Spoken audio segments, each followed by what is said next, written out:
से साक्षात्कार अंदर से हो रहा है, लगन है, तो हर एक अपनी जीवन की घटना को परमात्मा की इच्छा मान लेता है। जैसे वो रखेगा, जहाँ रखेगा, जैसे रखेगा, ऐसा समझने लगता है। तो भक्त की इच्छा जब भगवान में हो जाती है तो भगवान मंगल ही करते हैं, वह अमंगल नहीं हो सकता।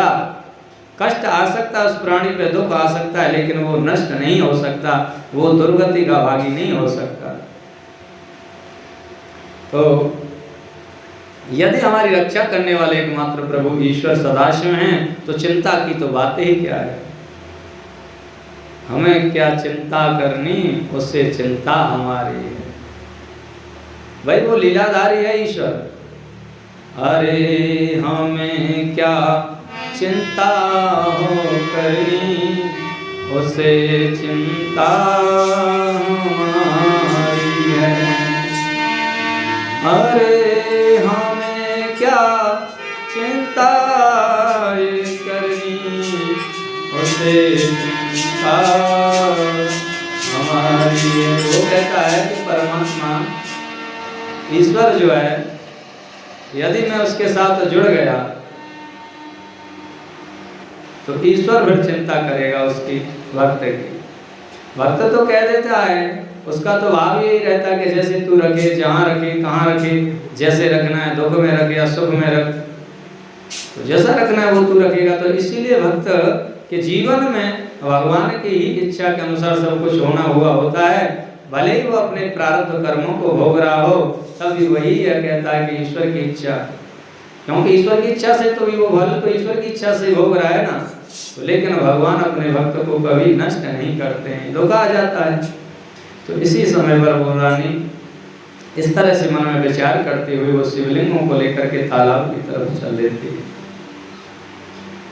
इस समय मेरे चिंता करने से क्या होने वाला है, इस तत्व का विचार कर वह दुखी नहीं हुई और भगवान शिव का ध्यान करके धैर्य धारण किए रही। स्थिर चित्त होकर पहले की भांति पार्थिव शिवलिंगों को लेकर शिव के नामों का उच्चारण करती हुई वह सरोवर के तट पर गई। और जब वहां पार्थिव लिंगों को डालकर वह लौटने लगी, तब उसने सरोवर के तट पर खड़े अपने पुत्र को देखा। पुत्र बोला, हे माता आओ, मैं तुमसे मिलूंगा। मैं तो मर गया था, किंतु तुम्हारे पुण्य के प्रभाव से और शंकर जी की कृपा से अब जीवित हो गया हूँ। सूत जी बोले, हे तुझो, वह उष्मा अपने उस पुत्र को जीवित देखकर भी वैसे ही अधिक प्रसन्न न हुई जैसे कि उसके मरने पर दुखी न थी, किंतु यथावत शिव जी के ध्यान में तत्पर रही। जीवितम तम सुतम दृष्ट्वा उष्मा सा तत्प्रसूर्विजाः प्रदृष्टा नाववत्तत्र दुःखिता न यथा पुरा। एतस्मिन् समये तत्र स्वाविराशी शिवोऽग्रतुं ज्योतिरूपो महेशश्च सन्तुष्टः प्रत्युवाच। अब यहाँ पर समझने की बात यह है कि गुस्मा जब उसका बेटा जब नहीं था, कत्ल हो गया था, पता भी चल गया, लेकिन भगवान की पूजा में तत्पर थी, तो वास्तविक उसके चित्त में दुख नहीं था, वास्तविक।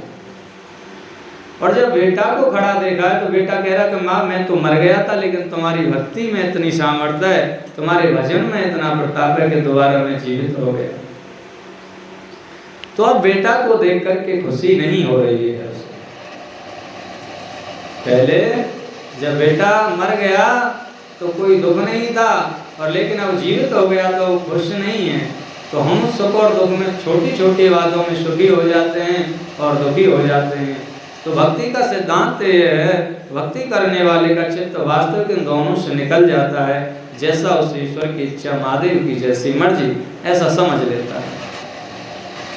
इसी समय वहाँ संतुष्ट हुए ज्योति स्वरूप